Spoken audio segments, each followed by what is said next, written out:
Happy Christmas merry happy Christmas merry Christmas happy Christmas merry Christmas.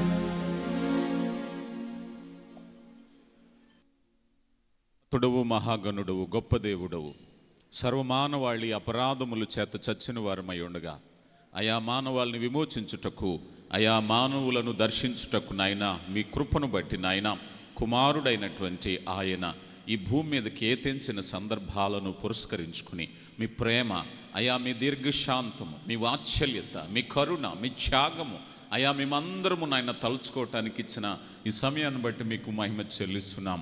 అవునాయన, మమ్మను ప్రేమించారు, లోకమును ఎంతో ప్రేమించారు.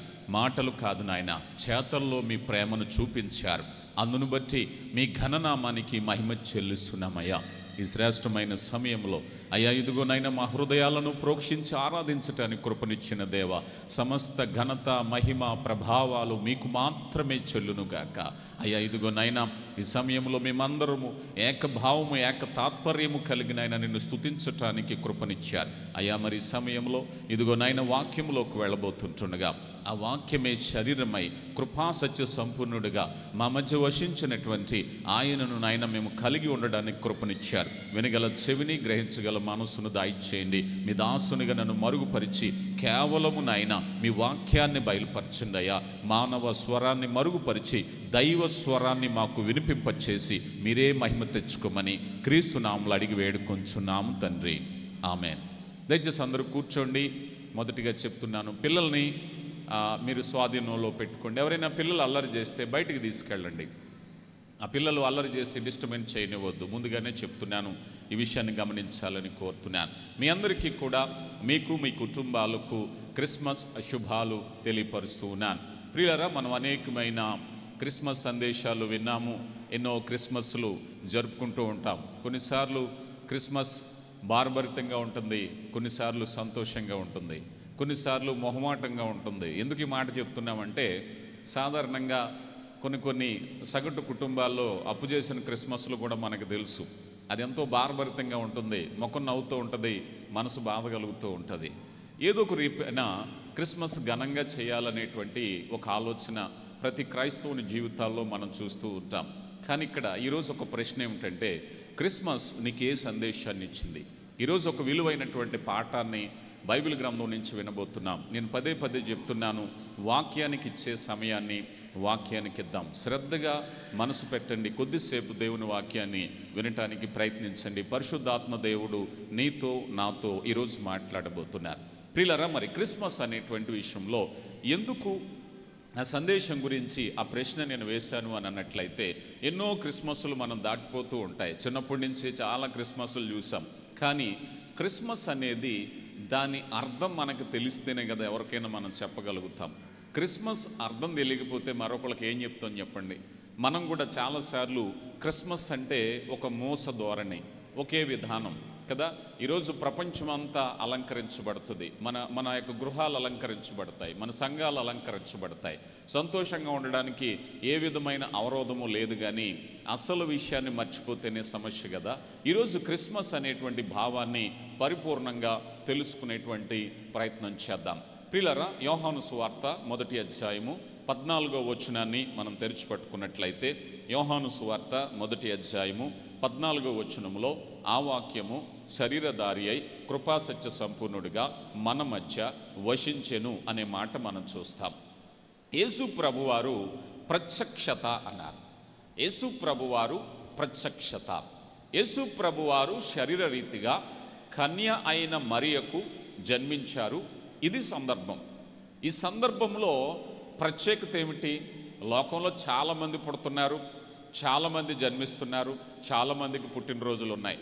మీకు ఒక పుట్టినరోజు ఉంది, నాకు ఒక పుట్టినరోజు ఉంది, అందరికీ పుట్టినరోజులు ఉన్నాయి. ఇప్పుడు యేసు ప్రభు వారి యొక్క ప్రత్యేకత గమనించకపోతే, ఈరోజు సాధారణంగా మనం చాలా చోట్ల అన్యులతో కలిసి ఉన్నప్పుడు మనం ఏదైనా క్రిస్మస్కి ఒక బహుమానం వాళ్ళకి ఇస్తే, వాళ్ళు ఏదైనా బహుమానం మనకిస్తున్నారు. ఇది మీ పండగ, ఇది మా పండగ, అన్ని పండగల్లో కలిసిపోయినాయి. మరి ఈ పండగ స్పెషల్ ఏమిటి? ఇప్పుడు ఎన్నో పండుగలు వస్తున్నాయి, అందులో క్రిస్మస్ ఒక పండుగ అయిపోయిందా? ఆలోచన చేస్తే ఆ ప్రత్యేకత గమనించటమే దేవుని యొక్క చిత్తం. ఈరోజు ఆ శరీరము, ఆ వాక్యము శరీరము ధరించింది అన్నారు. మనం యెషయా గ్రంథం 9వ అధ్యాయము 6వ వచనంలో మనకు కుమారుడు అనుగ్రహించబడెను అన్నారు. ఏం చేశారండి? కుమారుడు అనుగ్రహించబడెను. ఎవరి కోసం? మనందరి కోసం, సర్వమానవాళి కోసం కుమారుడు అనుగ్రహించబడ్డారు. దీన్ని ఇంగ్లీష్లో మేనిఫెస్టేషన్ అన్నారు. ఆ శరీరము ప్రత్యక్షత అవ్వటము. నేను ముందే అన్నాను, చాలామంది పడుతున్నారు, కోటాను కోట్ల మంది పడుతున్నారు. మనం ఆ స్టాటిస్టిక్స్లో చూస్తే ప్రపంచంలో ఇలా చిటికేసేసరికి ఎంతోమంది పుడతా ఉంటారు కదా. అయితే ఇక్కడ యేసు ప్రభు వారి యొక్క జనన ప్రత్యేకత ఏమన్నారయ్యా అన్నట్లయితే దీనిని ప్రత్యక్షత అన్నారు. ఈ ప్రత్యక్షతను మనం దైవికమైనటువంటి నిర్ణయంతో, గ్రహింపుతో, ఆత్మీయంగా చూడగలిగిన రోజు, ఆ భావాన్ని నువ్వు పొందుకోగలిగిన రోజు, ఆ జన్మదినాన్ని నువ్వు 10 మందికి చెప్పగలుగుతావు. మనకే తెలియకపోతే మనం ఏం చెప్తామండి?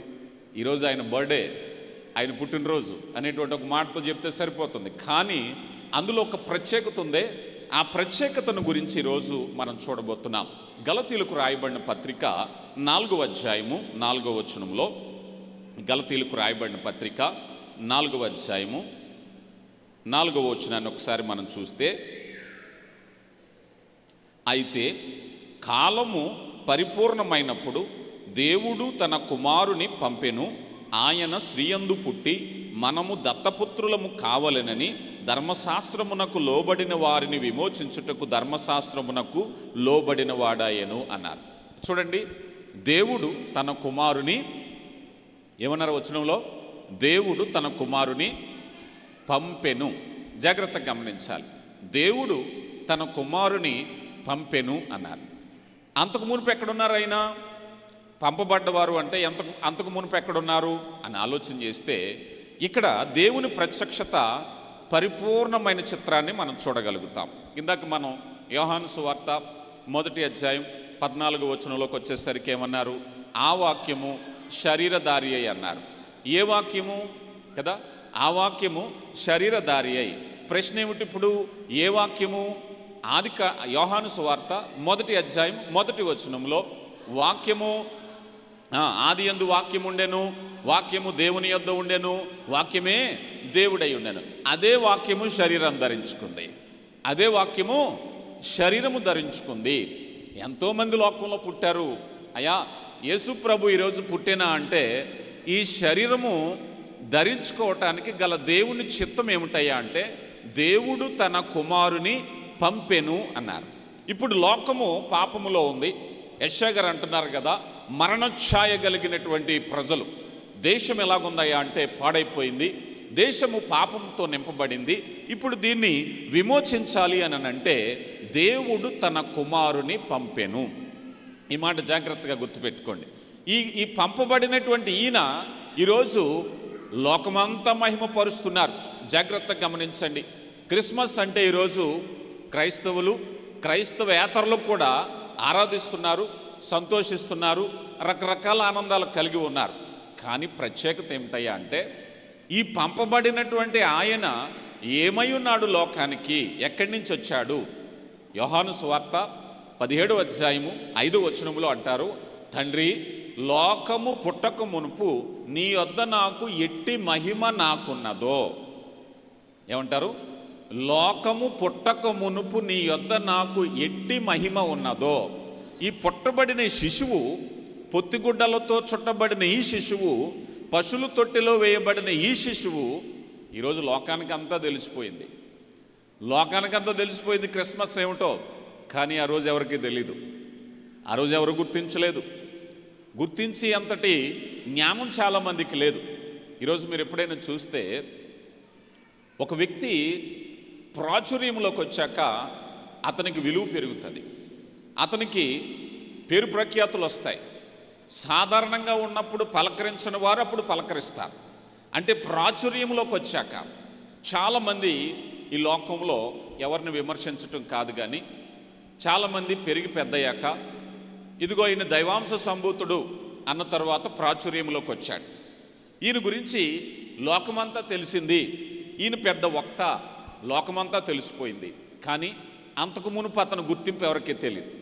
మీకు గుర్తు కావడానికి చెప్పాలంటే, ఈ మధ్యకాలంలో అఘోరి అని ఒక ఆయన తిరుగుతున్నాడు. అఘోరి అని ఒక ఆయన తిరుగుతున్నాడు. ఈ అఘోరి ఈ ప్రాచుర్యంలోకి వచ్చేసాడు. ఆంధ్ర తెలంగాణలో ఎక్కడ చూసినా అతని వీడియోలే, అతని ఫొటోసే, అతని సమాచారమే. ఈ ప్రాచుర్యంలోకి వచ్చేసాక ఇప్పుడు ప్రజలు ఏం చేస్తారు? ఇప్పుడు అబ్బాయి ఎంత ప్రాచుర్యంలోకి వచ్చాడు కదా, ఈయన ఎక్కడ పుట్టాడు, ఏ ఊళ్ళో పుట్టాడు, వీళ్ళ తల్లిదండ్రులు ఎవరు ఆలోచన మొదలెట్టారు. మొదలెడితే ఈ అఘోరి ఎవరని తేలింది? ఈ అఘోరి ఒక మగోడని తెలిసింది. ఈ మగోడు ఆపరేషన్ చేసుకుని ఆడదానిగా మారాడట. అంటే ప్రాచుర్యంలోకి వచ్చాక అందరికీ తెలిసాడు, ప్రాచుర్యంలో ఆనందసేపు ఎవరికీ తెలియలేదు. మనిషి సెలబ్రేషన్, మనిషి ఆ విధమైన ప్రాచుర్యములోనికి రాకమునుపు ఏమై ఉన్నాడు ఎవరికో తెలీదు. యేసయ్య మహిమ తెచ్చుకోవడానికి క్రిస్మస్ సిలువల పలవలుగా ప్రపంచమంతా వ్యాప్తి చెందేసి గొప్ప పేరు వచ్చేసిందని కాదట. లోకము పుట్టక మునుపు నీ దగ్గర నాకు మహిమ ఉందయ్యా. ఈ శరీరము ధరించిన ఈయన ఈ లోకము పుట్టక మునుపే మహిమ కలిగిన వాడు. ఈరోజు ఆ శిశువు పొత్తిగుడ్డలతో చుట్టబడినవాడు, రక్తపు మరకలతో, ఇదిగో తల్లి గుండెల మీద ఉన్నటువంటి ఆ చిన్న బిడ్డను ఒకసారి మనం పోల్చి చూస్తే, అయ్యా మేమందరం అలాగే జన్మించాం కదండి, అందరి తల్లులు బిడ్డలను అలాగే కన్నారు కదా, ఆయన గొప్పతనం ఏమిటండి అని అంటే, ఆయన తల్లి గుండె మీద పడుకున్నవాడే కాదు, తండ్రి రొమ్మున ఆనుకున్నవాడు. ఇదే యోహాను సువార్త 1వ అధ్యాయంలో అంటారు కదా, తండ్రి రొమ్మున ఆనుకున్న నేనే తండ్రిని నేను బయలుపరిచెదను. పరలోకం నుంచి వచ్చినవాడు కదా. అందరం కూడా మన జన్మ ఎలాగుందో మనం పోల్చుకుంటున్నప్పుడు లోకంలో ఎంతోమంది పుట్టారు, కానీ యేసయ్య గొప్పతనాన్ని నువ్వు తెలిసిన రోజే ఆనందించగలుగుతావు. ఎన్నో క్రిస్మస్లు వస్తూ ఉన్నాయి, వెళ్ళిపోతున్నాయి. మన ఇంట్లో మన బిడ్డల క్రిస్మస్లో, మన కుటుంబీకుల క్రిస్మస్ లాగా ఇదే అనుకుంటే పొరపాటే కదా. ఇక్కడ యేసయ్య యొక్క గొప్పతనాన్ని మనం చూస్తే లోకము పుట్టక మునుపు మహిమ కలిగిన వాడు. మరి ఇప్పుడు ఎలాగున్నాడు? పశువుల తొట్టులో మహిమ ఉందా? పశువుల తొట్టులో ఘనత ఉందా? పశువుల తొట్టు అనేటువంటి పదం ఈరోజు సాధారణంగా ఒక పేదవారే కానీ, సగటు ఫ్యామిలీయే కానీ, వారింట ఒక బిడ్డ పుట్టాడు అని అంటే ఎంత జాగ్రత్త తీసుకుంటారు. వాళ్ళు కలిగిన దాంతోనే ఏదో కొద్ది జాగ్రత్త, ఏదో కొద్ది సౌకర్యవంతంగా ఉండాలి, ఏదో కొద్దిగా ఘనంగా ఉండాలి. కానీ ఈ లోకము పుట్టక పునుపు మహిమ ఉన్నటువంటి ఈయనట ఇప్పుడు ఎలాగున్నాడట? మహిమ లేని శరీరాన్ని ధరించుకున్నాడు, దీనమైన శరీరాన్ని ధరించుకున్నాడు, దీనమైన శరీరాన్ని కలిగి ఉన్నాడు. ఆ తొట్టే ఆహారాన్ని పడవేసే తొట్టో మనకు తెలీదు, ఆ చెత్తంతా తీసుకెళ్ళి పడేసే తొట్టో తెలీదు. అది ఏదో ఒక తొట్టే, దుర్గంధాన్ని ఇచ్చేటటువంటి తొట్టిలో ఆ బిడ్డనుంచారు. ఆ చిన్న బిడ్డ, దయానీయమైన పరిస్థితి. ఈరోజు క్రిస్మస్ వచ్చిందంటే మనం కూడా ఒక్కొక్కసారి చూడండి, మన యవ్వన బిడ్డలు ఎక్కడైనా చిన్న పాక వేసి, గడ్డితో పాక వేసి, అందులో తొట్టు పెట్టి, అందులో చిన్న యేసుప్రభు బొమ్మ పెట్టి, పక్కన యేసేపు, ఆ గొల్లలు, జ్ఞానులు, ఒక చక్కని చిత్రాన్ని చూపిస్తూ ఉంటారు కదా. కానీ అక్కడ పరమార్థం ఉందే, దాని వెనక దేవుని చిత్తం ఉందే, దాని వెనక పరిశుద్ధాత్మ కార్యం ఉందే, అది గమనించాలి. అది నిజమైన క్రిస్మస్. అయితే ఈ క్రమంలో మనం చూసినప్పుడు మానవులుగా మనం తెలుసుకోవాల్సినటువంటి మర్మాన్ని గురించి అపోస్తుడైన పౌలు గారు అంటున్నారు. అపోస్తుడైనటువంటి పౌలు గారు పేతురుకు రాసినటువంటి మొదటి పత్రిక 3వ అధ్యాయము 16వ వచనంలో, తిమోతికి రాసిన మొదటి పత్రిక 3వ అధ్యాయం 16వ వచనం, నిరాపేక్షమైన దైవభక్తి గూర్చిన మర్మము గొప్పదై ఉన్నది, ఆయన శరీరుడుగా సశరీరుడుగా ప్రత్యక్షమాయను. ఇప్పుడు ఈ భక్తి, ఈ నిరాపేక్షమైన భక్తి, నీ భక్తి క్రైస్తవ జీవితంలో భక్త, ఒకవేళ నీ భక్తి ఈ క్రిస్మస్లో భక్త, క్రిస్మస్లో భక్తి అయినా పర్వాలేదట. అదే భక్తి అవ్వాలట. అది ఆయన సశరీరుడుగా ప్రత్యక్షమాయను. ఇదండి క్రిస్మస్. సశరీరుడుగా ప్రత్యక్షమయ్యాడు. ప్రత్యక్షం కాకమునుపు ఎక్కడున్నాడు ఆయన? ప్రత్యక్షం కాకమునుపు ఏం చేస్తున్నాడు ఆయన? ఆలోచన చేయండి. సశరీరుడుగా ప్రత్యక్షమాయెను. ప్రియులారా గమనించండి, నేను చాలా స్పష్టంగా ఈ విషయంలోకి మిమ్మల్ని తీసుకుని వెళ్తున్నాను. ఈ సశరీరుడుగా ఈ భూమి మీద ప్రత్యక్షమయ్యాడు అని తెలుసుకోవటమే నిరాపేక్షమైన భక్తి. ఈరోజు క్రిస్మస్ ఆరాధన చేస్తున్నావా, క్రిస్మస్ భక్తి కలిగి ఉన్నావా, తప్పేమీ లేదు. కానీ ఆ భక్తిలో నువ్వు తెలుసుకోవాల్సినటువంటి విషయం ఏమిటట, సశరీరుడుగా ఆయన ప్రత్యక్షమయ్యాడు. నేను ముందే చెప్పాను మీకు. ఇప్పుడు భౌతికమైనటువంటి చిత్రాన్ని మనం చూస్తే, చిన్నతనంలో పిల్లలు డ్రామాలు వేస్తూ ఉంటారు, నాటికలు వేస్తూ ఉంటారు. క్రిస్మస్ వస్తే ఈ క్రిస్మస్లో ఇదిగో ఆ గొర్రెల కాపరులు, ఆ జ్ఞానులు, హేరోదు రాజు, ఈ పిక్చర్స్ అన్నీ మనకు కనిపిస్తూ ఉంటాయి. ఒకసారి పిక్చరైజేషన్లోకి వెళితే మనకి చక్కగా కళ్ళగట్టినట్టు కనిపిస్తూ ఉంటుంది. అయితే ఈ యొక్క పిక్చరైజేషన్లో నువ్వేం చూస్తున్నావు? ఈరోజు విషయం ఏమిటయ్యా అంటే, నువ్వు కనిపెట్టవలసిన మర్మం చూడండి. రోమీలకు రాయబడిన పత్రికలో 8వ అధ్యాయం 3వ వచనంలో పౌలు గారు ఒక చక్కని మాట అంటారు. రోమీలకు రాయబడిన పత్రిక 8వ అధ్యాయము 3వ వచనంలో అంటున్నారు, శరీరమును అనుసరింపక ఆత్మను అనుసరించియే నడుచుకుని మనం అందరము అన్నారు. మనం ఎవరండి ఇప్పుడు? ఆత్మానుసారులమా శరీరానుసారులమా? చెప్పాలి. ఆత్మానుసారులమా శరీరానుసారులమా? ఏమండి, క్రిస్మస్లో మాట అడగొద్దంటారా? ఎందుకంటే క్రిస్మస్లో శరీరమేనండి. క్రిస్మస్లో ఖరీదైన బట్టలు వేసుకున్నామా, అలంకరించుకున్నామా, మంచి బట్టలు వేసుకున్నామా, కడుపారా తిన్నామా, ఇవన్నీ ఏమిటంటే ఇవి శరీర క్రియలు. మనం ఎవరని చెప్తున్నారు? పౌలు గారు ఆత్మానుసారులము అన్నారు. ఇక్కడే అసలైన విషయాన్ని గమనించాలి. క్రిస్మస్ శరీరానుసారం వెళ్ళిపోతుంది. కళ్ళకు మిరుగుట్లు గలిపే లైట్లు కావాలి మనకి, సుందరమైన వస్త్రాలు కావాలి, రుచికరమైన పదార్థాలు కావాలి. నేను విమర్శించట్లేదు సుమా, అసలు విషయాన్ని మర్చిపోద్దామని మాత్రమే చెప్తున్నాను. మనం ఇదే పదాలో వెళ్ళిపోతే, ఇప్పుడు అన్నాను, అక్కడ ఒక హేరోదు కనిపిస్తున్నాడు, జ్ఞానులు కనిపిస్తున్నారు, యేసేపు కనిపిస్తున్నారు, మరియ కనిపిస్తున్నారు, ఇలాగ అన్ని విషయాలు మనకు కనిపిస్తున్నాయి. కానీ ఆత్మానుసారులుగా మనసు పెట్టి చూద్దాం ఈసారి. అయ్యా, చిన్నప్పటి నుంచి ఇవన్నీ చూసాం కదా, ఈ క్రిస్మస్లో ప్రత్యేకత ఏమిటో నేను చూడాలి అని అన్నట్లయితే, ఇప్పుడు ఆ వాక్యము, ఆ ఆత్మ శరీరధారి అయి, ఇప్పుడు ఆ శరీరము, చిన్న శరీరాన్ని ఒక్కసారి మనం చూస్తే మన వలె నాడీ వ్యవస్థ ఉన్నాయి, ఎముకలు ఉన్నాయి, రక్తం ఉంది, శరీరం ఉంది, అందరిలాగే పసిబిడ్డే. కానీ ఈ బిడ్డ ఏమాయను? ఈ బిడ్డ ఎక్కడి నుంచి వచ్చాను? ఈ బిడ్డ యొక్క ప్రత్యేకత ఏమిటి? ఇది అసలైనటువంటి ప్రత్యేకత.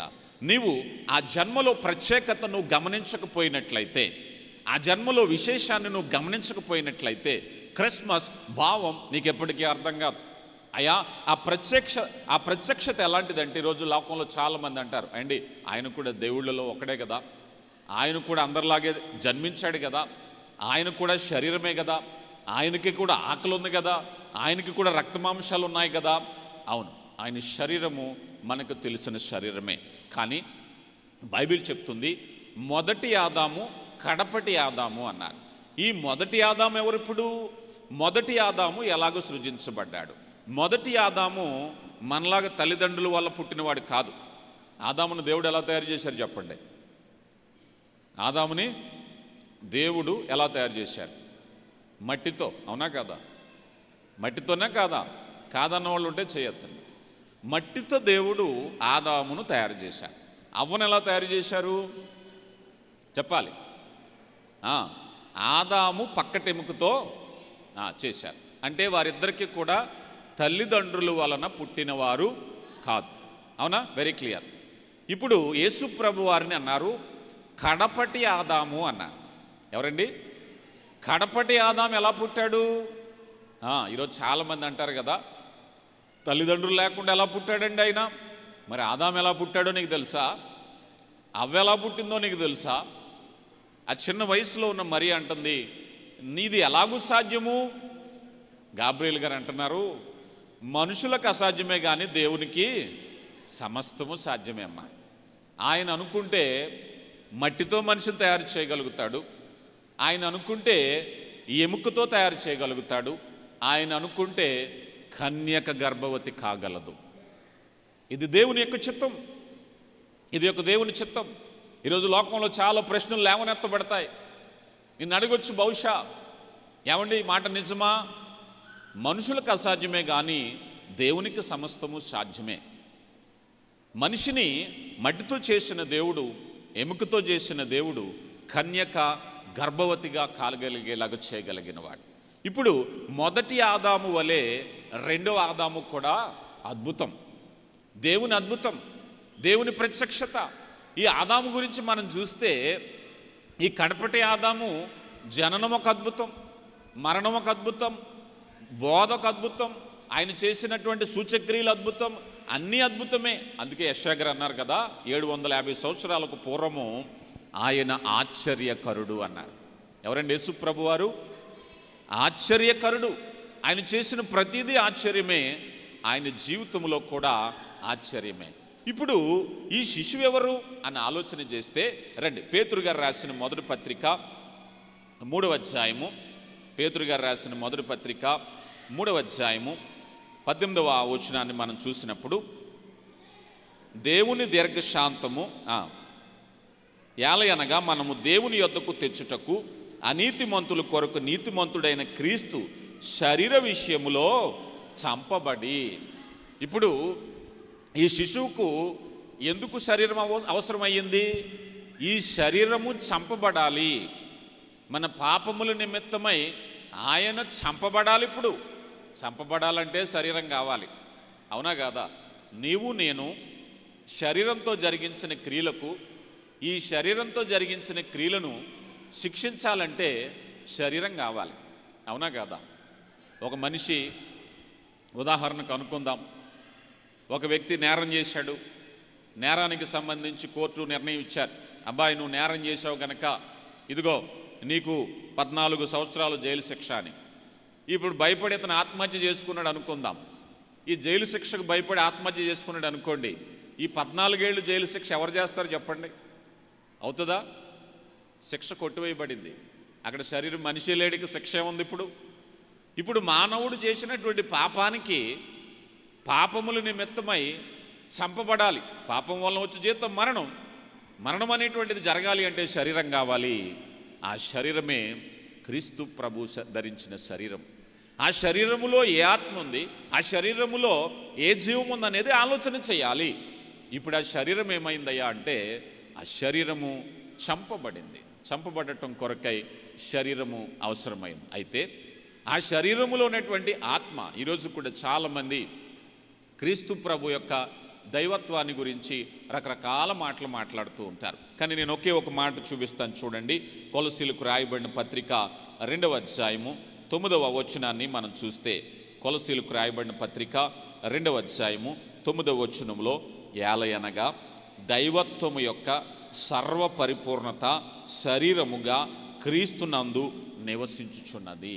ఏమండి? ఇప్పుడు దైవత్వము యొక్క సర్వ పరిపూర్ణత శరీరముగా ఆయనలో నివసించుచున్నది. ఇది యేసు ప్రభు వారి యొక్క ప్రత్యేకత, యూనిక్. ఇలాంటి వారు ఎవరైనా ఉన్నారా? అందరిలాంటి దేవుడే కాదండి. ఆయన శరీరము వేరు, ఆయన సృజించబడిన విధానం వేరు, ఆయన శరీరంలో ఉన్న ఆత్మ వేరు, ఆయన ప్రత్యేకింపబడినవాడు. ఆశ్చర్యకరుడండి ఆయన. ఏమండి? ఈరోజు ఈ లోకంలో చాలామంది ప్రాచుర్యంలో ఉన్నారు కదా, కానివ్వండి, ఈ ప్రత్యేకత, ఈ మేనిఫెస్టేషన్, ఈ యూనిక్నెస్ ఇంకా మరి ఎవ్వరికీ లేదు ప్రపంచంలో. చాలామంది పుట్టారా? ఎలాగూ పుట్టలేదండి. చాలామంది జీవిస్తున్నారా? ఆయనలాగా ఎవరు జీవించలేదండి. వాక్యం చెప్తుంది, ఇదిగో దైవత్వము యొక్క సర్వ సంపూర్ణత ఆయన శరీరములో నివసించుచున్నది. ఈయనే యేసయ్య. ఈరోజు నువ్వు జరుపుకుంటున్నటువంటి క్రిస్మస్ ఉందే, ఇదే యేసు ప్రభు వారి ప్రత్యేకత. యేసు ప్రభు వారి ప్రత్యేకత నువ్వు గమనించకపోతే నీ క్రిస్మస్ లేదు. సాధారణంగా ఒక మోస ధోరణిలో ఒక బర్త్డే అని నువ్వు అనుకున్నావు అనుకుందాం, అంతే, ఆనందం లేదు. లేదయ్యా, నా యేసయ్య జననం ఒక ప్రత్యేకత, ఆయన శరీరములో వసించిన ఆత్మ ప్రత్యేకత. ఆయన మేమందరము ఆరాధించడం ద్వారా గొప్పవాడు అవ్వలేదు. లోకము పుట్టక మునిపే ఆయన ఆరాధికుడైన. ఈరోజు కాదు. ఈరోజు 1000 మందితో ఆరాధించావా, 1,00,000 మందితో ఆరాధించావా, 100 మందితో ఆరాధించావా, నీ ఆరాధన వల్ల ఆయన గొప్పవాడయ్యాడు అనుకుంటున్నావేమో. అసలు నీవు నేను లేనప్పుడే మనం నివసిస్తున్నటువంటి భూమే లేనప్పుడే లోకము పుట్టకమునిపే మహిమ కలిగిన వాడు. అయితే ఆ పశువుల తొట్టులో నేను అలా చూడవలసిన కారణం ఎందుకు వచ్చింది? నేను చేసిన పాపముల నిమిత్తమై ఆయన మహిమను తగ్గించుకుని శరీరంతో ఈ భూమి మీదకి వచ్చారు. మొదటి విషయాన్ని మనం చూసాం, మేనిఫెస్టేషన్, ఆయన ప్రత్యేకత. రెండవదిగా మనం చూసినట్లయితే ఆయన జనన విధానములో ఉండేటువంటి మరొక ప్రత్యేకతను మనం చూసినట్లయితే, ఆయన ధనవంతుడయ్యుండి దరిద్రులమైనటువంటి మన నిమిత్తమై ఆయన దరిద్రుడుగా జన్మించెను అన్నారు. దారిద్రము, కొరింథీయులకు రాయబడిన 2వ పత్రికలో అపోస్తుడైనటువంటి పౌలు గారు 8వ అధ్యాయం 9వ వచనంలో చెప్తున్న మాట. దారిద్ర్యం ఎందుకు వచ్చిందండి? ఈరోజు చాలామంది అనొచ్చు, అయ్యా దేవుడనే పదానికి ఒకవేళ బహుశా ఆయన పట్టు వస్త్రాలతో ఉండొచ్చు కదా, ఆయన బంగారాభరణాలతో ఉండొచ్చు కదా, మరొకటి ఏదో చేయొచ్చు కదా, అలాగే జన్మించడానికి గల కారణం ఏమిది? ఈరోజు సర్వసాధారణంగా ఎవరైనా మన దేశంలో, మన రాష్ట్రంలో ఒక మంత్రి అయ్యాడు అనుకుందాం. మంత్రి అయితే ఫస్ట్ చేసే పని ఏంటో తెలుసా? అతను ఏ కులపోడని పరిశీలన చేస్తారు. అతను ఏ కులపోడో పరిశీలన చేయటం, మనకి అతనికి సంబంధం లేకపోయినా ఆయన మా కులమోడే, కలిపేసుకోవటమే, మా కులమోడే. నువ్వు వెళితే నిన్ను గౌరవించినా, నీ కాఫీ నీళ్ళు ఇవ్వకపోయినా పేరుకు మాత్రం మా కులపోడే, ఒక అభిమానం. యేసయ్య ఒకవేళ ధనికుల కుటుంబంలో పుట్టాడు అనుకోండి, చాలామంది ధనికులు అనుకుని ఉండేవారు. ఏమనుకుండేవారు? యేసయ్య ధనవంతులు దేవుడు అనుకునేవారేమో. ఒకవేళ ఏదైనా ప్రిన్స్ ప్యాలెస్లో పుట్టాడు అనుకుందాం, ఒక రాజు కుటుంబంలో పుట్టాడు అనుకుందాం, రాజవంశీకులందరూ మా వంశం అనుకుందరేమో. మరి జ్ఞానవంతుల యొక్క కుటుంబంలో జన్మిస్తే ఒకవేళ జ్ఞానం కలిగినటువంటి వారికి దేవుడు అనుకుందరేమో. ఒక వ్యాపారవేత్త కుటుంబంలో పుడితే ఈయన వ్యాపారస్తుల దేవుడు భాగ్యవంతుడు అనుకుందరేమో. ఆ ఛాన్స్ దేవుడు ఎవరికి ఇవ్వలేదు. ఇప్పుడు యేసయ్య అన్ని తరగతుల వారికి చెందినవాడు. యేసయ్య లోకంలో ఉండేటువంటి కనిష్ఠులకు చెందినవాడు, గరిష్ఠులకి చెందినవాడు. ఏ వర్గానికి, ఏ తెగకి చెందినవాడు కాదైన. యేసయ్య లోకంలో అందరికీ చెందినటువంటి వాడు. ఆయన గురించి ఆ మాట చెప్తూ కొలస్సీ గ్రంథకర్త అంటారు కదా, కలిగి ఉన్నది ఏది ఆయన లేకుండా కలగలేదట, సమస్తము ఆయన వల్లనే కలిగింది. ఈ మధ్యకాలంలో నేను ఒక ఛానల్లో చూస్తుంటే, ఎక్కడో ఒక గ్రహం ఉందట, భూమికి చాలా దూరంలో ఒక గ్రహం ఉంది. ఆ గ్రహంలో ప్రత్యేకత ఏమిటంటే, వర్షం కురిస్తున్నప్పుడు వజ్రాలు వర్షం కురుస్తుందట ఆ గ్రహం మీద. వజ్రాలు వర్షం. ఒకవేళ మనకి ఏదైనా ఒక చిన్న గింజంత, విత్తనం అంత డైమండ్ దొరికిందనుకో, మన జీవితాలు మారిపోతాయి. అవునా కదా? It's value diamond. అలాంటిది ఒక భూగ్రహం అంతా, కొండలు గుట్టలు భూమి అంతా కూడా వజ్రాలు ఉంటే ఎంత బాగుంటుందో చెప్పండి. అయితే అక్కడికి వెళ్ళటానికి మానవునికి సాధ్యం కానంత దూరంలో ఉంది అది, ఆ గ్రహం. ఇప్పుడు ఈ మాట నేను ఎందుకు చెప్పాను అంటే, కలిగి ఉన్నది ఏది ఆయన లేకుండా కలగలేదు. అది సూర్యుడైనా, చంద్రుడైనా, భూమి అయినా, మరొక గ్రహమైనా, వజ్రాలు ఉన్నటువంటి గ్రహమైనా, ఏదైనా ఆయనదే. ఆయన సార్వభౌముడు. సార్వభౌముడు అనే పదానికి అర్థం తెలుసా? సార్వభౌముడు అంటే ఎక్కడైనా అధికారం కలిగిన వాడు. ఒక రాష్ట్రంలో ముఖ్యమంత్రిగా ఉన్నటువంటి వ్యక్తి మరొక రాష్ట్రానికి వెళ్తే అతను చెల్లుబాటు అవ్వడం. ఒక దేశానికి ప్రధానమంత్రిగా ఉన్న వ్యక్తి మరో దేశానికి వెళ్తే చెల్లుబాటు అవ్వడం. గమనించండి. అయితే యేసయ్య సార్వభౌముడు. ఆయనకు పరలోకంలో భూమి మీద సర్వాధికారములు ఇవ్వబడ్డాయి.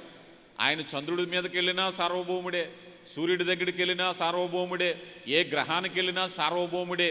ఆది అంతము లేనటువంటి వాడు, అంత గొప్ప దేవుడు, అంత గొప్ప శక్తి కలిగిన వాడు ఈరోజు కేవలము పశువుల పాకలో జన్మించటానికి గల కారణం నిన్ను నన్ను ఏం నేర్చుకోమంటున్నారు చెప్పండి. సాధారణంగా కుటుంబాల్లో కానీ సంఘాల్లో కానీ గొడవలు ఎందుకు వస్తాయి చెప్పండి? క్రిస్మస్లో గొడవ ఎందుకు వస్తుంది చెప్పండి? ఎప్పుడైనా క్రిస్మస్ అనే కాదు, పెళ్ళిళ్ళు కార్యక్రమాలు వస్తే, కార్యక్రమాలు ఎక్కువ ఉన్న చోట సాధారణంగా గొడవలు జరుగుతాయి. అవునా కాదా? చాలా పెళ్ళిళ్ళలో భోజనాల దగ్గర గొడవ వస్తాయి. ఇంట్లో ఏది లేకుండా పప్పు పచ్చడి వేసుకుని తిన్న రోజు గొడవ రాదు. పెళ్ళిలో 16 రకాల వంటలు వేసుకున్న రోజే గొడవ వస్తుంది. అవునా కాదా?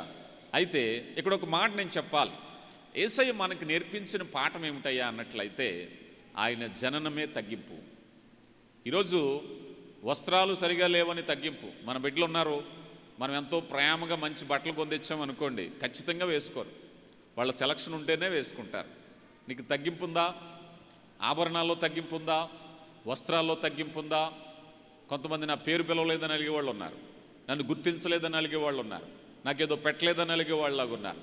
ఈ కార్యక్రమంలో ఆలోచన వచ్చే ముందు ఈ బర్త్డేకి, ఈ పుట్టినరోజుకి బర్త్డే బాయ్ ఎవరు? యేసు ప్రభు. అయ్యా, నీ జననాన్ని ఒక్కసారి చూస్తే ఒకే ఒక మాట నేను చెప్తాను.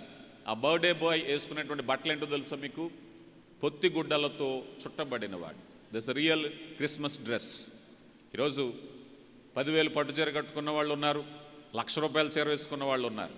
అవునా కదా? పురుషులు కూడా తక్కువేం కాదు, ఎవరికి వాళ్ళు చాలా ఖరీదైన బట్టలు వేసుకుంటున్నారు. But the real Christmas dress ఏంటండి? పొత్తిగుడ్డలతో చుట్టబడుట. ఏం నేర్చుకున్నాం? క్రిస్మస్, రియల్ క్రిస్మస్ మన మనసును తాకనప్పుడు. ఈరోజు సంఘాల్లో విభేదాలు. అయ్యా, నాకు గుర్తింపు లేదు, ఈరోజు అంటే క్రిస్మస్ మనం కావలసినంత అడావుడి చేసేస్తున్నాం. ఆ రోజు రియల్ బర్త్డే బాయ్ వచ్చిన రోజు ఎవరు గుర్తించలేదు. ఆయనకు సత్రములో స్థలము లేనందున దీనమైనటువంటి స్థితి, దీనమైనటువంటి జన్మ. కనుక ప్రియులరా, క్రీస్తు ప్రభు యొక్క జనన విధానమే తగ్గింపు. ఈరోజు క్రిస్మస్లో నీకు ఆధిక్యం ఎందుకు?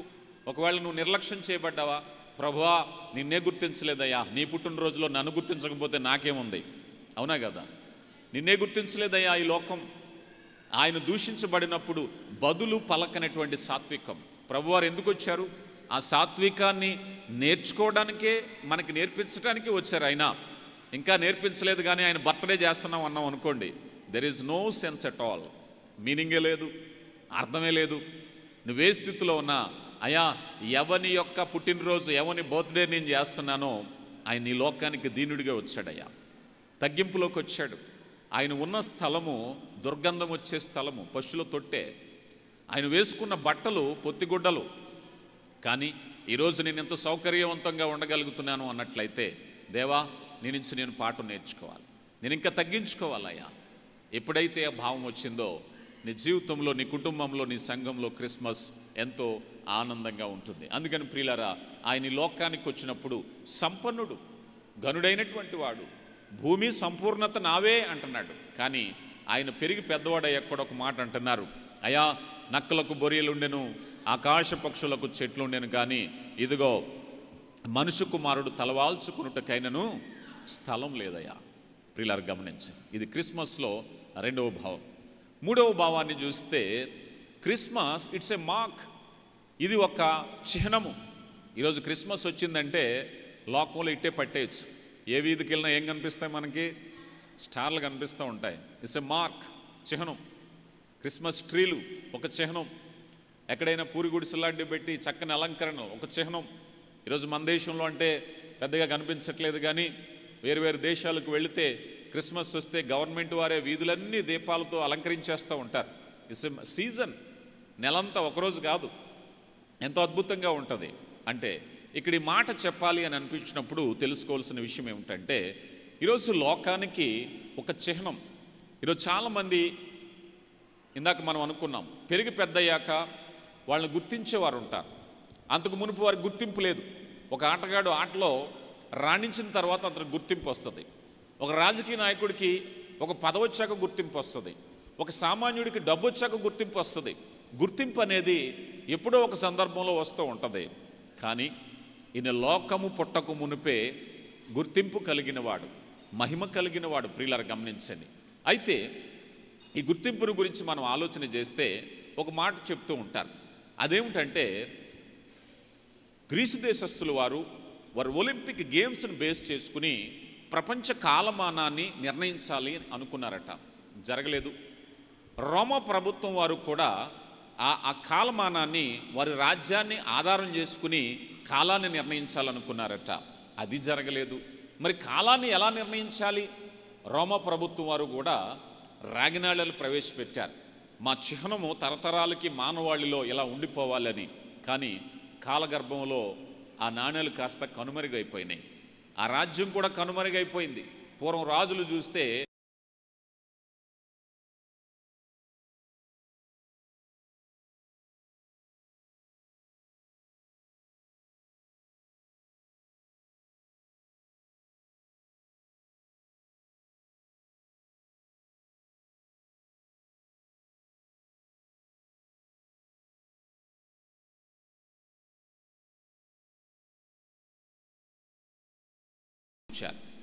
అది క్రీస్తు పూర్వము క్రీస్తు సహమని.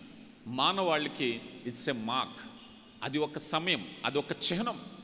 గమనించండి ప్రియులారా, యేసు ప్రభు వారు కాలానికి మాత్రమే ఆయన చిహ్నం కాదు, రక్షణ అని ఎక్కడ పేరు కనిపించినా ఆయనే చిహ్నం. మరి ఏ నామం వలన రక్షణ కలగదు? కేవలము క్రీస్తు ప్రభు నామములోనే రక్షణ కలుగుతుంది. It's a mark. రక్షణ పేరు వచ్చిందా, ఆయనే చిహ్నం. ఆయన అంటున్నారు, నేనే మార్గమును సత్యమును జీవమును, నా ద్వారానే పరలోకం వెళ్ళాలి. నువ్వు విమోచింపబడాలా, ఆయన మాత్రమే. నీ పాపాలు క్షమించబడ్డాయా, ఆయన రక్తం మాత్రమే, ఆయన మార్గంలో మాత్రమే. It's a mark. ఈరోజు నక్షత్రం గురించి జ్ఞానులు వెతుక్కుంటూ వెళ్ళారు, కానీ దేవుడు నిన్ను నన్ను ప్రేమించి మనకు ఆ కష్టం లేదు. నువ్వు రక్షింపబడాలా, యేసయ్యలోనే. నీ పాపాలు క్షమింపబడాలా, యేసయ్య రక్తములోనే. ఈరోజు ఆయన మార్క్ అంతే. ఈరోజు క్రిస్మస్ అనేటువంటి భావము ఒక చిహ్నంగా ఈరోజు లోకానికి తెలియపరిచారు. కనుక ప్రియులారా, దేవుని కృపను బట్టి మనమందరము కూడా ఈ చిహ్నాన్ని ఎప్పుడైతే గుర్తిస్తామో, క్రిస్మస్ వచ్చిందంటే ఎవరి చిహ్నాలు వాళ్ళకు ఉన్నాయి, అవునంటారా కాదంటారా? కానీ వాస్తవానికి యేసయ్య అంటే రక్షకుడు అనే చిహ్నం నీ మనసులో రావాలి. అప్పుడే ఇతరులకు యేసయ్య గురించి నువ్వు చెప్పగలుగుతావు. ఇక నాలుగవదిగా మనం చూసినట్లయితే క్రిస్మస్ ఆల్ అబౌట్ మ్యూజిక్ అన్నారు కదా, చక్కని సంగీతము అన్నారు, శ్రావ్యమైన సంగీతం. మీరు చూడండి, క్రిస్మస్ అనేసరికి ఈరోజు క్వయర్ టీములు ఉంటాయి. మనకి క్వయర్ టీం ఎందుకు ఉండదంటే, కామన్గా క్వయర్ టీమును గురించి ఈరోజు చాలామంది బైబిల్ పండితులు ఇష్టపడలేదు. కారణం ఏమిటంటే, ఒక క్వయర్ వచ్చి వాళ్ళ పాడటం, మిగిలిన వాళ్ళు ఇదేదో ఒక యూనిఫామ్గా ఉందని చూడటం జరిగితే మరి మీరు పాడేది ఎప్పుడు?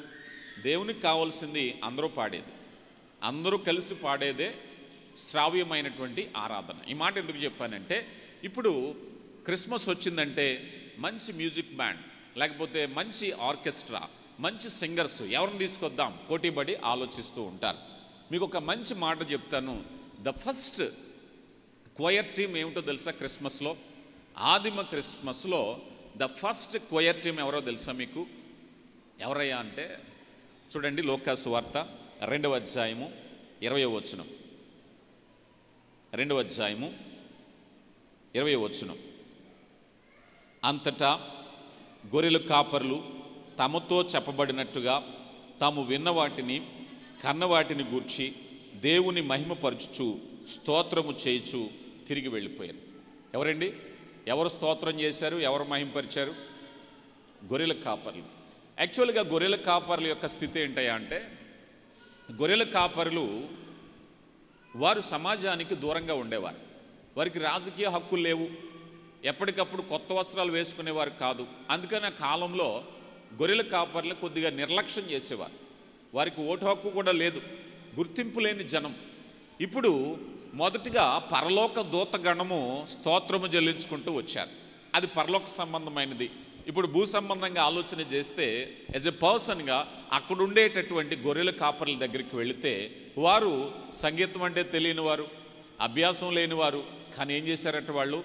వాళ్ళు గొప్ప స్వరాలతో దేవుని స్తుతించారట. దేవుని యొక్క దర్శనము, ప్రత్యక్షత ఎప్పుడైతే నీకు చేరుకుంటుందో నీవే దేవునికి ఒక సంగీతంగా మారాలి. అదే ద రియల్ వర్షిప్, అదే ఆరాధన. ఆ గొర్రెల కాపర్లు ఒక్కసారిగా స్తుతిగానం చేస్తున్నారు, స్తోత్రాలు చెల్లిస్తున్నారు. దేవుని ప్రత్యక్షత ఎవరికైతే వస్తుందో వారు స్తుతించగలుగుతారు. It's all about music. అప్పుడు నువ్వు ఎవరిని వెతకు? ప్రతిసారి కూడా ఎవరి పాట బాగుంటుందా అని వెతకు, నేనేం పాడానా అని ఆలోచన చేసుకుంటావు, అంతే కదా? ఆరాధన నేను ఆరాధించానా లేదా, నేను మహిమపరిచానా లేదా, నేను స్తుతించానా లేదా, ఇది ముఖ్యమైన విషయం. కానీ ఈరోజు చాలామంది ఎవరో ఒకరు పాడుతుంటే చూడడం తప్పించి పాడట్లేదు. ఇక క్రిస్మస్ ఏముంది చెప్పండి? గొర్రెల కాపరికి ఇదిగో ప్రజలందరికీ కలగబో మహా సంతోషకరమైనటువంటి సువర్తమానము అనేసరికి వాళ్ళు ఏం చేశారు? కన్న వాటిని విన్న వాటిని బట్టి ఆయన స్తుతించి బోధించబడుతున్నాం, ఎన్నో సందేశాలు వింటున్నాం, కానీ మన హృదయాలు కదలట్లేదు, దేవుని స్తుతించట్లేదు, దేవుని ఆరాధించట్లేదు, దేవుని కొరకు పాటలు పాడట్లేదు. ఇంకేం క్రిస్మస్ చెప్పండి? అవునా కదా? ద రియల్ క్రిస్మస్ అయ్యా ఇట్స్ ఎ జాయ్. పాటలు ఎప్పుడు పాడతాడండి మనిషి చెప్పండి? సంతోషం వచ్చినప్పుడు, పట్టరాని ఆనందం వచ్చినప్పుడు అతని నోటి నుంచి శ్రావ్యమైన సంగీతం వచ్చేయాలి. ఈరోజు యేసు ప్రభు నీ కొరకు వచ్చారు అని అనుకుంటే, అవునా లేదా? ఈరోజు బిర్యానీ లేదని బాధపడే వాళ్ళు ఉన్నారు, ఖరీదైనటువంటి శారీ లేదని బాధపడే వాళ్ళు ఉన్నారు. అంతా దుఃఖమే, అవునా కదా? ఇదిగో నాకేదో తక్కువైందని ఒకళ్ళు ఉన్నారు. కానీ Christmas gives a joy. Base ఏంటయ్యా అంటే నీ వస్త్రాన్ని బట్టి, ఆభరణాన్ని బట్టి, ఆహారాన్ని బట్టి, మరొక గుర్తింపుని బట్టి కాదట. నీలో సంగీతాన్ని రాబట్టేది నీ ప్రభువే, నీలో ఆనందాన్ని రాబట్టేది నీ ప్రభువే. అందుకే పౌలు గారు తర్వాత అంటారు, ఆనందించుడి, మరలా చెప్పుదును ఆనందించుడి. ప్రభునందు ఆనందించటం, ఇట్స్ ఎ జాయ్. ఆ ఆనందం ఎప్పుడైతే వచ్చిందో నువ్వు స్తుతించగలుగుతావు, ఆరాధించగలుగుతావు. ఒకవేళ నీలో గనక ఆ విధమైనటువంటి సంతోషం లేదంటే ఎన్ని క్రిస్మస్లు వచ్చినా, ఎంత డబ్బు తెచ్చినా, ఎంత వడ్డీకి తెచ్చి డబ్బు తెచ్చి క్రిస్మస్ చేసినా ఆనందం లేదు, దుఃఖమే మిగులుతుంది, అవునా కదా? కనుక రియల్ జాయ్ ఏమిటయ్యా అంటే ప్రభునందు ఆనందించేటటువంటి స్థితి. ఇక మరొక విషయం ఏమిటయ్యా అంటే ఇట్స్ ఆల్ అబౌట్ మౌర్నింగ్ అన్నారు, అంటే విచారము. క్రిస్మస్ విచారం. క్రిస్మస్ అందరికీ సంతోషం కాదు, కొంతమంది జీవితాల్లో విచారం.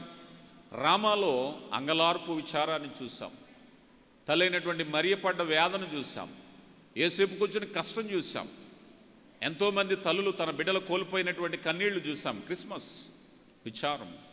ఈరోజు కూడా క్రిస్మస్, ఒకవేళ ప్రభు నీ కొరకు వచ్చారని నువ్వు ఇంకా ఆనందించకపోతే రెండవ రాకడలో విచారపడతావు. రెండవ రాకడ నీకు దుఃఖకరంగా మిగిలిపోతుంది. మొదటి రాకను నువ్వు ఆహ్వానించావా? రక్షణ పొందావా? మారు మనసు పొందావా? ప్రభువుని అంగీకరించావా? 2000 సంవత్సరాలు పైగా గతించిపోయింది. క్రిస్మస్ సంతోషంగా ఉండాలనుకుంటున్నావా? విచారంగా ఉండాలనుకుంటున్నావా? యేసు ప్రభు 2000 సంవత్సరాలు క్రితం ఈ భూమి మీదకి వచ్చి ఇంకా సమయం ఇచ్చారంటే వెరీ సింపుల్. ఏమిటయ్యా అంటే అంత అవకాశం ఇచ్చారని మానవాళికి, అవునా కదా? ఆయన అపోస్తుల కార్యగ్రంథం 2వ అధ్యాయంలో ఆయన ఆరోహణమై వెళ్ళిపోయేటప్పుడు శిష్యులు ఆతృతగా చూస్తుంటే దూతలు అంటారు కదా, ఏమయ్యా ఆశ్చర్యంగా చూస్తారు, ఆయన ఏ రీతిగా కొనుపోబడినో అదే రీతిగా మరలా ఆయన వచ్చును అన్నారు. ఇంత వెంటనే సంకలు గుద్దుకున్నారు, అయ్యా మన ప్రభు మళ్ళీ వచ్చేస్తాడట, మన పొలాలు అమ్మేద్దాం, ఇళ్ళు అమ్మేద్దాం, ఒకే చోట ఉందాం, ఎక్కడికి వెళ్ళొద్దు, మాట ఇచ్చాడంటే మాట నమ్మకమే, అయినా త్వరగా వస్తాడు కదా అని చెప్పేసి యెరూషలేములో కూర్చుని ఆరాధిస్తున్నారు, ప్రార్థిస్తున్నారు, ఉన్నకాడకి తింటున్నారు. కోపం వచ్చింది దేవునికి, ఏమయ్యా నేను ఏం చెప్పాను మీకు, నేను బూదిగంతముల వరకు వెళ్ళి సువార్తను ప్రకటించండి, మళ్ళా వచ్చి నేను తీసుకెళ్ళిపోతే 12 మందిని శిష్యుల్ని తీసుకెళ్ళాలనుకుంటాడు, అంతే కదా? ఇప్పుడు ఆయన తీసుకెళ్ళాలనుకున్నది ఎవరిని? అందరినీ, భూమి మీద ఉన్న అందరినీ, నిన్ను నన్ను అందరినీ తీసుకెళ్ళాలనుకుంటున్నాడు. తన శిష్యుల వరకే అంటే మరుసటి రోజు వస్తే వాళ్ళన్నీ సర్దుకునే ఉన్నారు, అక్కడ అపోస్తులు రెడీగానే ఉన్నారు వెళ్ళిపోతాకే. కానీ దేవుని ఉద్దేశం అది కాదు. అయ్యా ప్రతి గ్రామము, ప్రతి భాష మాట్లాడేవాళ్ళు భూమి మీద భూదిగంతముల వరకు సువార్తను తెలుసుకున్నాక సర్వ సృష్టికి సర్వసత్యము సువార్తను ప్రకటించబడిన తర్వాత నేను వచ్చేప్పుడు తీసుకెళ్తాను. ఈరోజు 2000 సంవత్సరాల పైగా సమయం ఇచ్చారంటే ఇదిగో నీకు ఇంకా సమయం ఇస్తున్నారు. ఒకవేళ క్రిస్మస్ సంతోషంగా ఉండాలనుకుంటున్నావా? నువ్వు ఒకవేళ దుఃఖంగా ఉండాలనుకుంటున్నావా? చివరిగా ఒక మాట చెప్పి నేను ముగిస్తాను.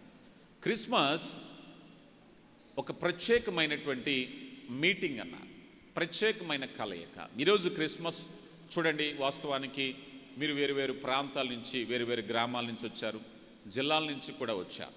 ఒక సందర్భాన్ని బట్టి ఇక్కడ మనం అందరం కూడా ఏకమయ్యాం. It's a special day.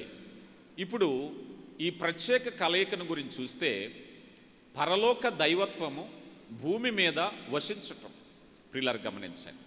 అంతకు మునుపు కూడా బైబిల్ గ్రంథంలో చాలా ప్రత్యక్షతలు చూస్తాం. అబ్రహాము గారికి వచ్చిన ప్రత్యక్షత చూస్తాం, లోతు గారికి వచ్చిన ప్రత్యక్షత చూస్తాం, యెహోషువకు కనిపించిన సంహారపు దూతను గురించి మనం చూస్తాం. ఇలా చాలా సందర్భాలు మనం చూస్తూ ఉంటాం. దేవుడు వాక్కు ద్వారా మాట్లాడారు, దేవుడు తన యొక్క దూతల ద్వారా మాట్లాడిన సందర్భం. కానీ ఈ ప్రత్యక్షత ఏమిటయ్యా అంటే మానవులతో ఐక్యమయ్యేటటువంటిది, మానవ శరీరములో నివసించేటటువంటిది, ఆ శరీరము మన మధ్య వసించేటటువంటిది. పరలోకము భూమితో ఏకమవటం అన్నాడు ఒక భక్తుడు. పరలోక వాసి ఈ భూమి మీద ఉండటమే. మీకు అర్థం కావాలి అని అంటే ఇప్పుడు మనలో ఎవరైనా ఒక వ్యక్తి ఏమండి ఇక్కడి నుంచి చంద్రుడి మీదకి వెళ్ళాడు అనుకోండి, చంద్రుడి మీదకి వెళితే ఆ మనిషికి కాళ్ళు, చేతులు, ముక్కుకి, మూతికి హెల్మెట్లు అన్నీ తగిలించాలి. అబ్బెబ్బే నేను ఇలాగే వెళ్తానంటే మనిషి ఉంటాడా? 2 నిమిషాల్లో చచ్చిపోతాడు చంద్రుడి మీద. ఒక ప్రత్యేకమైన సూట్ ఉండాలి, అక్కడ ఉండాలి అని అంటే ఎక్కువ కాలం బ్రతకలేడు. అక్కడ ఆహారం లేదు, నీళ్లు లేదు, పరిస్థితులు అలా భయంకరంగా ఉన్నాయి. కానీ ఈరోజు పరలోక వాసి భూమి మీదకి వచ్చి వెళ్ళిపోవడం కాదు, చాలామంది చంద్రుడి మీదకి వెళ్ళి వచ్చేస్తున్నారు. ఇప్పుడు అలా కాదట, అక్కడే ఉండాలి ఏర్పాట్లు. అలాగే పరలోక వాసులు కూడా చాలామంది వచ్చారు. ఇక్కడ మనం చూసాం, గొర్రెల కాపర్లకు సమాచారం అందించేది పరలోక దూతగణం. ఉత్సాహంతో వచ్చారు, పాటలు పాడుతున్నారు, సంతోషంగా వెళ్ళిపోతారు వాళ్ళు మళ్ళీ. కానీ ఈయన వచ్చిన శిశువు ఎలాంటి వాడయ్యా అంటే మానవులతో శరీర రీతిగా జన్మించవలసిన వాడు. ఇట్స్ ఎ యూనిక్ కాంబినేషన్, ఒక ప్రత్యేకమైనటువంటి కాంబినేషన్. ఇదే క్రిస్మస్. కనుక ప్రియులారా, దేవుని కృప మన ఎడల ఎంత ప్రేమ అంటే ఆయన ప్రత్యక్షతే. ఆ ప్రత్యక్షత నీ హృదయాన్ని తాకిన రోజు, ప్రభువా నా కొరకు ఇంత గొప్ప ప్రణాళిక ఉందా? లేదనుకుందాం, క్రిస్మస్ వచ్చిందంటే ఫస్ట్ ఏమొస్తుంది మన ఆలోచన? షాపింగ్కి వెళ్ళాలనుకుంటారు, అవునా కదా? క్రిస్మస్ వచ్చిందంటే ద ఫస్ట్ ఐడియా ఎలాంటి ఫుడ్ ప్రిపేర్ చేసుకోవాలని వస్తుంది. కానీ వన్స్ క్రిస్మస్ అనే ఫీలింగ్ వచ్చాక, అయ్యా నీ ప్రత్యక్షత గొప్పదయ్యా, నీవు భూమి మీదకి నా కోసం వచ్చిన ప్రత్యక్షత నాకు తెలుస్తుంది ఆ సందర్భం. కనుక ఆ తలంపునైతే మనం కలిగి ఉన్నట్లయితే ద రియల్ ఆ క్రిస్మస్ మీనింగ్ ఏంటో మనం తెలుసుకున్న రోజు నిజంగా ఆనందిస్తాం. భూ సంబంధంగా ఆత్మానుసారం భౌతికమైన ఏమున్నా లేకపోయినా నువ్వు సంతోషంగా ఉంటావు. అనేక మందిని సంతోషంగా ఉంచడానికి అవకాశం ఉంటుంది. దేవుడు తన కృపను బట్టి మిమ్మలను బహుగా ఆశీర్వదించునుగాక. మీకు మీ కుటుంబాలకు క్రిస్మస్ శుభాలు తెలియపరుస్తూ ఉన్నాను. ప్రియులారా, ఈ సందర్భంలో ఇంకెవరైనా ఆలస్యంగా వచ్చిన వారు, సాక్ష్యం చెప్పేవాళ్ళు ఎవరైనా ఉన్నారా? ద ఛాన్స్ ఉంది. చాలామంది చెప్పేసేసారు. ఇంకా ఎవరైనా సాక్ష్యం చెప్పేవాళ్ళు ఉన్నట్లయితే ముందుకు రావాలని కోరుతూ ఉన్నాను. లేనట్టయితే మనం తదుపరి కార్యక్రమంలోకి వెళదాం. మన సహోదరులు ఉన్నారా ఇక్కడ? ఆర్కెస్ట్రా వారు, రైట్, సారీ, రైట్. ఇందాక ఇద్దరు పాపలు వచ్చారు, నా పాట పాడతానని. ఎవరో ఇద్దరు పాపలు వచ్చారు నా దగ్గరికి. ఎవరినానా? Right right.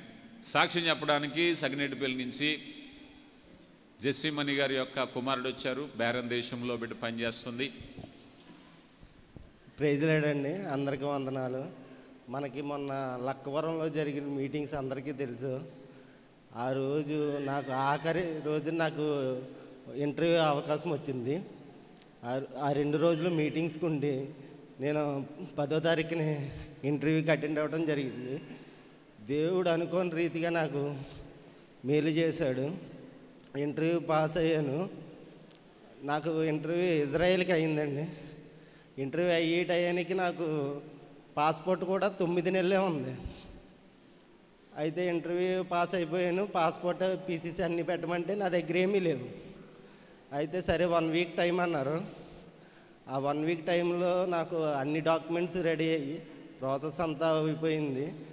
మొన్న 2 డేస్ బ్యాక్ అగ్రిమెంటు, మళ్ళీ ఇన్సూరెన్స్ కాపీ అవన్నీ వచ్చినాయి. మండే వీసా రావచ్చు. నెక్స్ట్ వీక్ ఢిల్లీ ప్రయాణం ఉంటుంది. కొత్త సంవత్సరంలో ఇజ్రాయెల్ ప్రయాణం ఉండొచ్చు.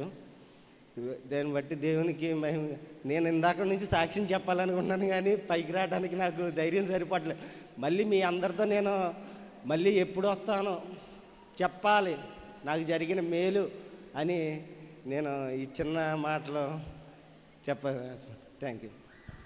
రైట్. దయచేసి ఎవరు బయట ఉన్నారు, మనకు వాక్యంలో 2-3 మాటలు గుర్తు చేసుకోవాలి. దేవుని చేత ఆశీర్వదింపబడిన వాళ్ళారా లోపలికి రాని ఒక మాట ఉంటుంది. అందుకని మీరు ఆశీర్వదింపబడిన వారైతే లోపలికి రండి, ద ఫస్ట్ థింగ్. రెండోది, దేవుని సన్నిధిలో ఉండటం ఆశీర్వాదకరం. ఆ చెట్లని పొట్లని పట్టుకోకుండా సన్నిధిలోకి రండి. చాలా చక్కని ప్రాంగణం ఉంది, లోన కూర్చోవచ్చు. తర్వాత కానుకలు, దేవుని కృపను బట్టి మీరు హృదయపూర్వకంగా అర్పించే కానుకలు అర్పించడానికి ఇది ఒక మంచి అవకాశము. మీ అందరికీ తెలుసు ఎంత గొప్ప పరిచర్య జరుగుతుందో.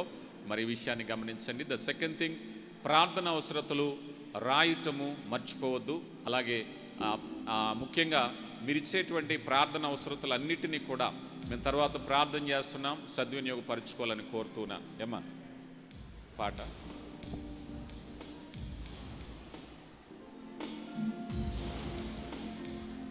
తర్వాత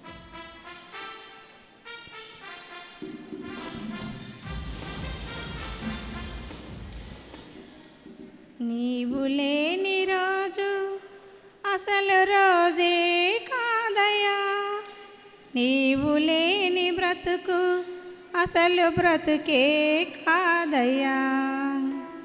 నీవు లేని రోజు అసలు రోజే కాదయ్యా. నీవు లేని బ్రతుకు అసలు బ్రతుకే కాదయ్యా. నువ్వే లేకపోతే నేనసలే లేనయ్యా. నువ్వే లేకపోతే నేనసలే లేనయ్యా. నీవు లేని రోజు అసలు రోజే కాదయ్యా. నీవు లేని బ్రతుకు అసలు బ్రతుకే కాదయ్యా. నువ్వే లేకపోతే నేనసలే లేనయ్యా. నువ్వే లేకపోతే నేనసలే లేనయ్యా. బాధ కలిగి వేళలో నెమ్మది నాకిచ్చావు. నా కన్నీళ్ళు తుడిసి నా సేయి పట్టావు. బాధ కలిగి వేళలో నెమ్మది నాకిచ్చావు. నా కన్నీళ్ళు తుడిసి నా సేయి పట్టావు. నన్ను విడువునన్నావు, నా దేవుడైనావు. నన్ను విడువునన్నావు, నా దేవుడైనావు. నువ్వే లేకపోతే అసలు నేనే లేనయ్యా. నువ్వే లేకపోతే అసలు నేనే లేనయ్యా. నీవు లేని రోజు అసలు రోజే కాదయ్యా. నీవు లేని బ్రతుకు అసలు బ్రతుకే కాదయ్యా. నువ్వే లేకపోతే అసలు నేనే లేనయ్యా. నువ్వే లేకపోతే అసలు నేనే లేనయ్యా. ఈనాటి నా స్థితి నీవు నాకు ఇచ్చినదే. నేను కలిగి ఉన్నవన్నీ నీది కృపా భాగ్యమే. ఈనాటి నా స్థితి నీవు నాకు ఇచ్చినదే. నేను కలిగి ఉన్నవన్నీ నీది కృపా భాగ్యమే. నా సత్తు నీవన్నావు, కృపాక్షేమమిచ్చావు. నా సత్తు నీవన్నావు, కృపాక్షేమమిచ్చావు. నువ్వే లేకపోతే నేనసలే లేనయ్యా. నువ్వే లేకపోతే నేనసలే లేనయ్యా. నీవు లేని రోజు అసలు రోజే కాదయ్యా. నీవు లేని బ్రతుకు అసలు బ్రతుకే కాదయ్యా. నీవు లేని రోజు అసలు రోజే కాదయ్యా. నీవు లేని బ్రతుకు అసలు బ్రతుకే కాదయ్యా. నువ్వే లేకపోతే నేనసలే లేనయ్యా. నువ్వే లేకపోతే నేనసలే లేనయ్యా. నువ్వే లేకపోతే నేనసలే లేనయ్యా.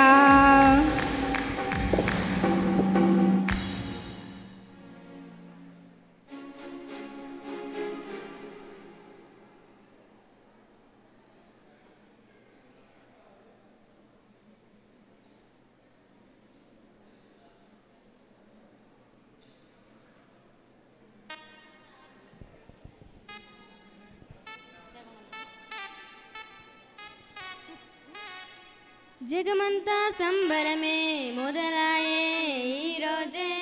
జనించే మహారాజే లోకరక్షకుడే.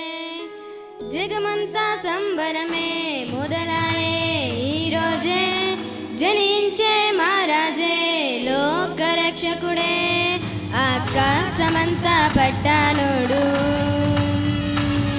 పసిబాలునిగా పుట్టినాడు.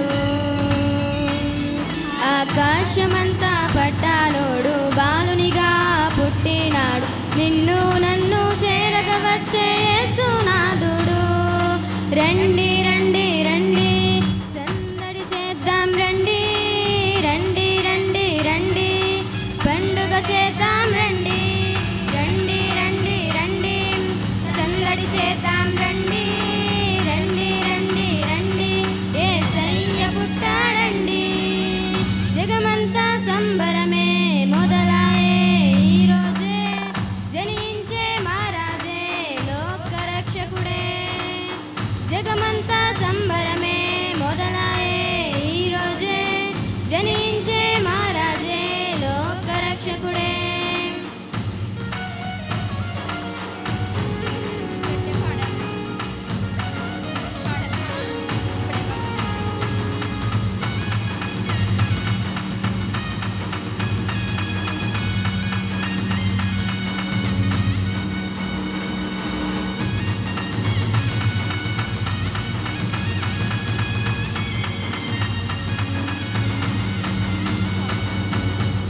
తారని చూసామే వెంబడి వచ్చామే రాజునే చూడంగా త్వరపడి వచ్చామే తారని చూసామే వెంబడి వచ్చామే రాజునే చూడంగా త్వరపడి వచ్చామే చూపులకు చక్కనోడే సుందరుడే ఆసామి బంగారు సాంబ్రాణి మూలమునిచ్చి వచ్చామే చూపులకు చక్కనోడే సుందరుడే ఆసామి బంగారు సాంబ్రాణి మూలమునిచ్చి వచ్చామే ఓయ్ ఓయ్ ఓయ్ తందానే తందానానేనా ఓయ్ ఓయ్ ఓయ్ ఓయ్ తందానే తందానానేనా ఓయ్ ఓయ్ ఓయ్ ఓయ్ తందానే తందానానేనా ఓయ్ ఓయ్ ఓయ్ ఓయ్ తందానే తందానానేనా జగమంతా సంబరమే మొదలాయ